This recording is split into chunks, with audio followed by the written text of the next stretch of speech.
virtual kitchen classroom, and yes, it is a Snapchat filter. Why not make it more fun? Before you start to worry,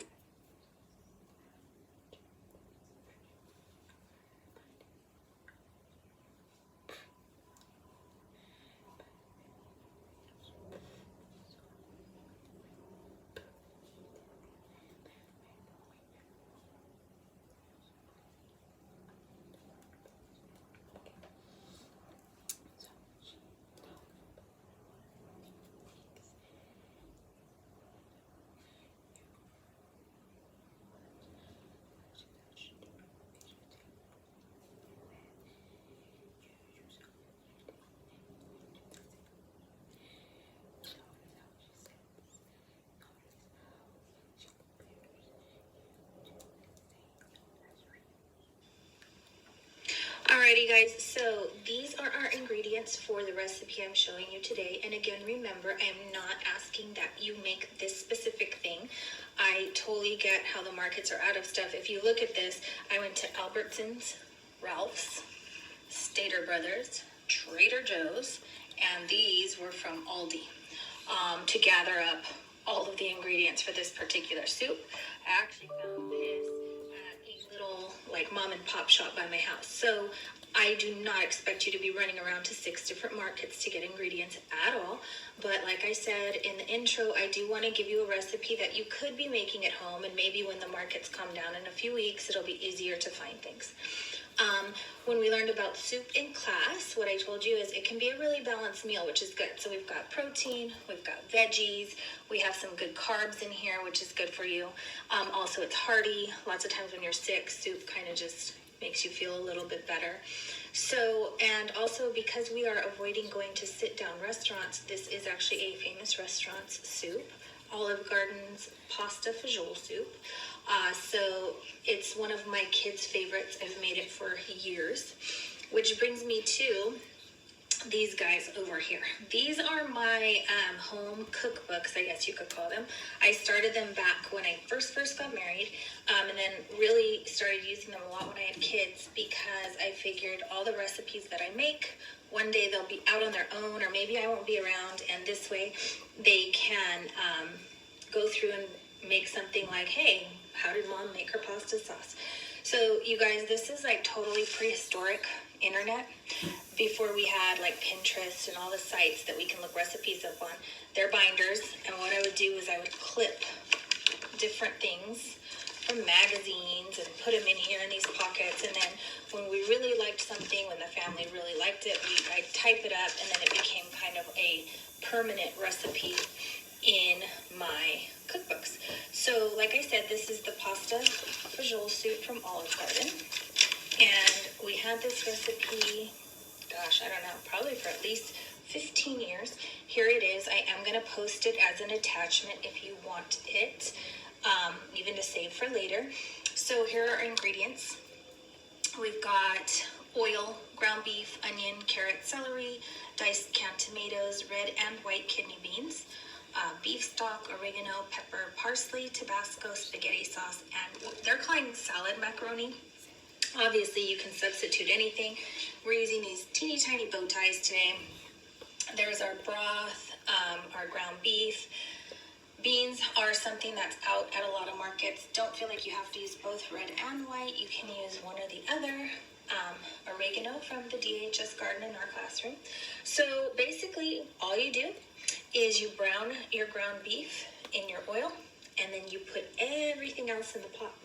So I'm going to go ahead and do that right now, and then I will show you what that looks like when it is all done. Okay, so in our big soup pot, I went ahead and put the oil and the ground beef, which is browning. Remember, it is ground meat, so you want to make sure, right now, obviously, see all that pink? Not cooked through all the way. So we want to let this sit in there and really cook up till everything's brown. And you want to chop it up with a spatula, or like I have this little ground beef tool, and you just kind of do this. You want it to be pretty small crumbles, okay? If you've ever had the soup at pasta fagioli soup at Olive Garden, you know that the meat is just in little pieces, not like big chunks. So while it's browning, you can break it up, like I said, with a wooden spoon, spatula, whatever tool it is that you have to get it crumbly. Okay, so the ground beef is nice and crumbly, little, and brown. So we got rid of that pink and pretty cooked up. So what we're going to do next is add our carrot and our onions and our celery. And the recipe calls for can of diced tomatoes.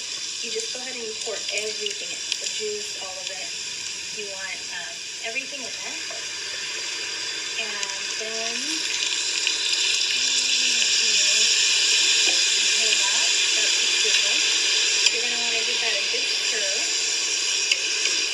And basically, you're going to let it simmer, which means kind of like a medium to low heat, for about 10 minutes. What we're doing is softening up those veggies, okay? Okay, so you can see that those veggies have kind of softened up. So now it's time to add the next ingredients. Here is a colander, strainer of beans, because the recipe does ask that you drain and rinse them. So what that means is you take them out of the can, you put them in a strainer colander, and then you rinse them with water and kind of let the water drip off. Because what we don't want is that thick liquid from the bean can. So put that in, a jar of spaghetti sauce. Any flavor really is okay. This has been something that's been kind of hard to find in stores, so you can't be picky about it.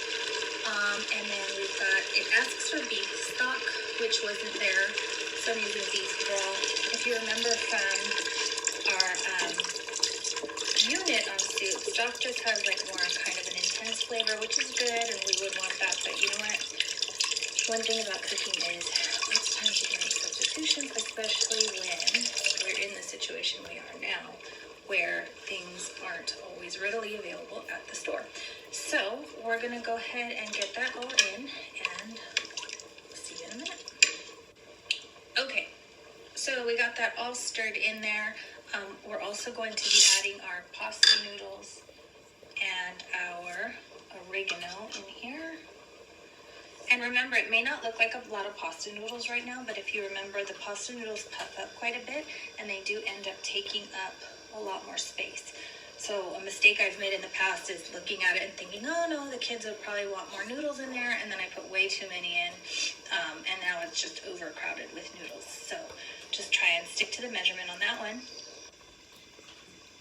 All right, so now it pretty much looks like it's going to look, except the noodles are going to get a little more puffed up. And it looks like the Olive Garden version. I think it's pretty close. The recipe does call for Tabasco. I didn't put that in because I honestly forgot to buy it at the market. It's not something I usually have. That just gives it a little extra kick. You don't have to have that in there. It doesn't make too big of a difference. The other thing is that the recipe ingredients do not have salt in them. But as with anything, you know, we use salt as needed to taste. Which means when you see that in a recipe, add salt to taste. Remember, it's how much do you want? Just try not to go crazy and overboard. So this is actually going to simmer for 45 minutes. So remember, simmer is a really low heat. And basically, it's just getting all those flavors to come together and also to soften up your veggies. Soup is easy to store. Actually, I always think soup tastes better the next day because it's had a chance to really blend together. You can also freeze it if you make a really big batch and you know, no one's eating it, or maybe you're not getting to it, but soup is pretty easy. Like I said, we just throw everything into that one pot, and you've got all your major macros. All right, guys, so there it is, your pasta fagioli soup, all done after about 45 minutes. Really hearty, really warm, really comforting. Remember, add salt as you'd like. You don't have to, that's just to taste, and that's a personal preference for you. Enjoy.